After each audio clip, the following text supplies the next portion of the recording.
Well, in the wake of the withdrawal of fuel subsidy, various states have come up with different ways to cushion the adverse effect of the action on their citizens. While some states have reduced the number of days for public servants to go to their places of work, others are considering increasing wages and earning of workers. However, none has come up with a comprehensive plan to accommodate all sectors of the population.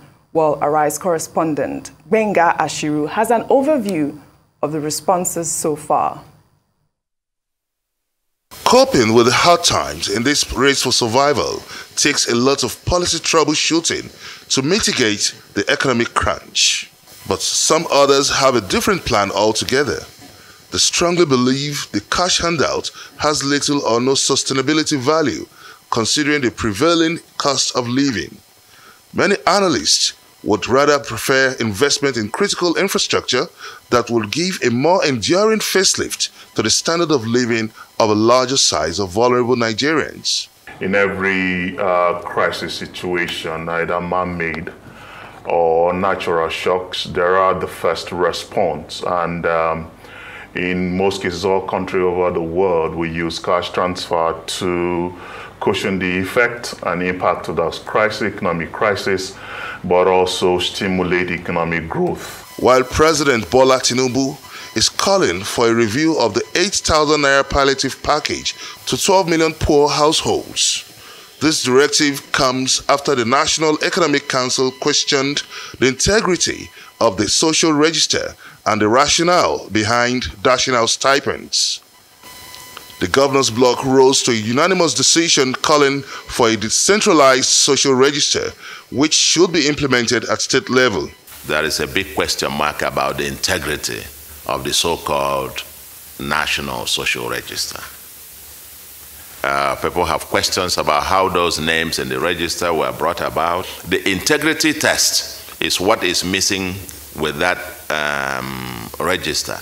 This is stress testing it, and we think that we need to go back to the drawing board. And if you are delivering any such national or federal program from Abuja, it needs to be delivered via the constituent governments.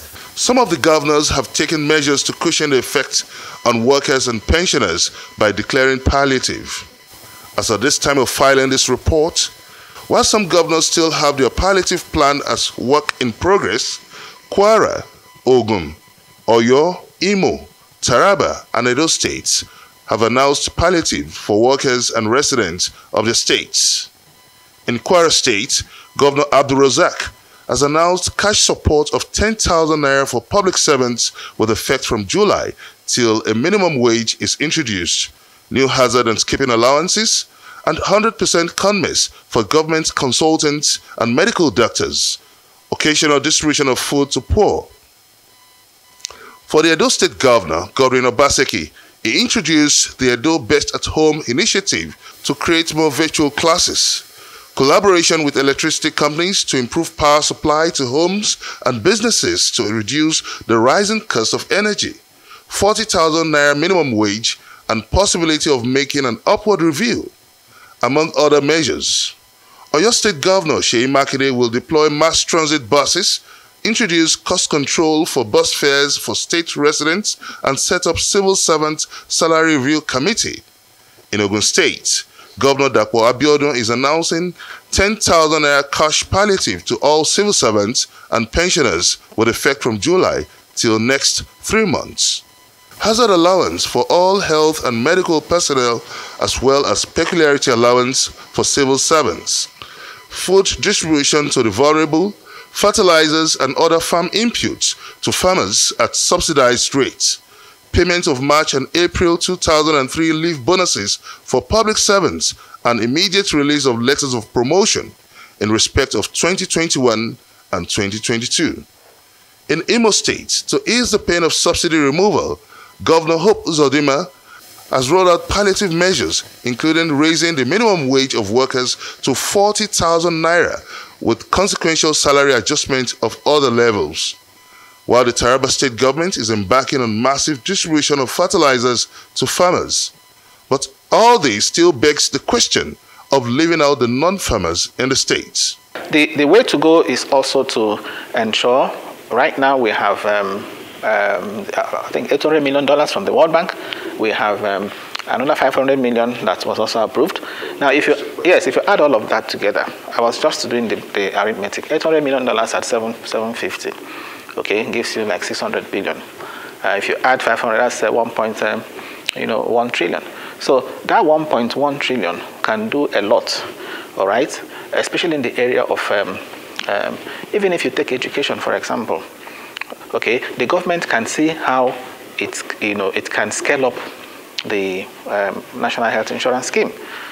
Okay. While you're also thinking of the short term, okay, it's also important, you mentioned infrastructure, to also think of medium to long term. When you reduce people's out-of-pocket expenses, it helps them to minimize the impact. With these palliatives coming from the state governments, some bookmakers are of the opinion that the palliative package by most state governors are a knee-jerk approach to jumpstart the state economies. Other critics also pointed out that the palliative places too much emphasis on public servants, which in most cases are less than 20% of the state's population.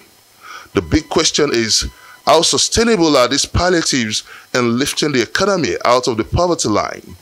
The key indicators point out the need for a clear thought-out plan that would bring out more vulnerable into the safety net in such trying economy.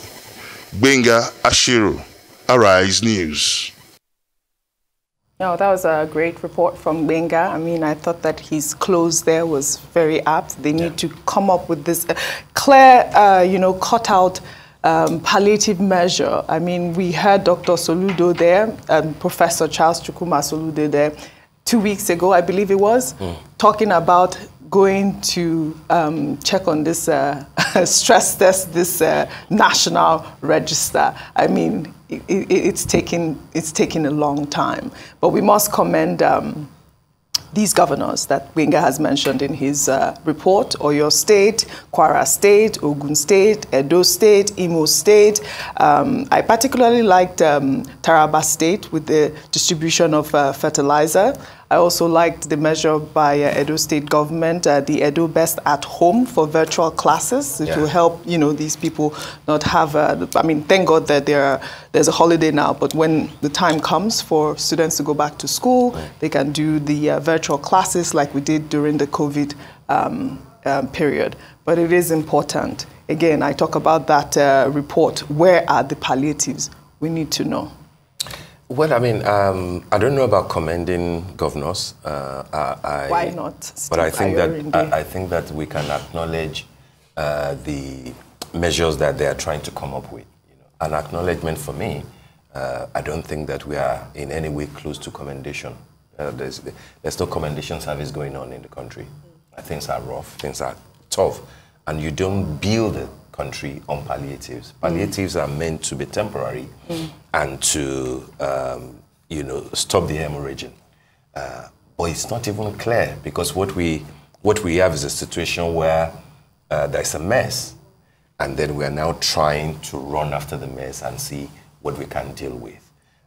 So I acknowledge that they are at least thinking something. But like from Benga's report, a good chunk of it seems to be channeled towards the civil and the public servants, who make up very little of the population and whose voting power is very limited compared to those who actually, the majority of the people who voted you into power. So governors are not governors for civil servants. They are governors for everybody. And when you are talking development, when you are talking anti-poverty measures, when you are talking palliatives, you have to consider everybody. I see that a number of the governors in the north, impressively, are thinking more in terms of mass transportation. When you don't have to spend so much on mass transportation, on transportation, it reduces the need to be angry. So I mean, Steve, you are right, but I'm telling you, there is no economy without some sort of subsidy for the poor. So these palliatives, whether you call it palliatives, whatever it is that helps to subsidize the poor, I think it's a commendable measure. And I want all state, I would love to hear that all the governors in the 36 states of Nigeria are putting these types of efforts for these. Palliatives when you have removed subsidy that We are talking about two different things, Steve. You're in there. Well, all right.